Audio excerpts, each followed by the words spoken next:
What if I told you the biggest investing mistake isn't picking the wrong stock? It's putting too much faith in just one ETF. Millions of Americans use an S&P 500 ETF for retirement, but here's the problem.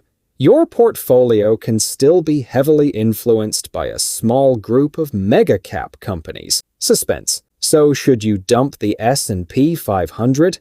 Not at all. The smarter strategy is to build around it, and that's where this 5 ETF Fortress portfolio comes in.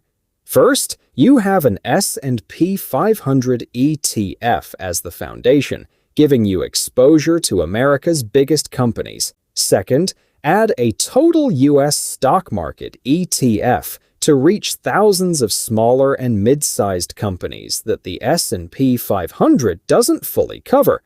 Third, add an international ETF so your portfolio isn't completely dependent on the U.S. economy.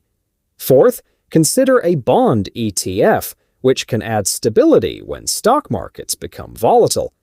And fifth, a dividend ETF can give you exposure to companies with established dividend-paying histories while adding another source of potential income. The key isn't trying to predict which market will win next. It's building a portfolio with different sources of potential growth and stability. But here's the question. If you could own only one ETF for the next 20 years, which one would you choose? Tell me in the comments. And remember, diversification doesn't guarantee profits or prevent losses, but a thoughtful mix can help you avoid relying entirely on one part of the market.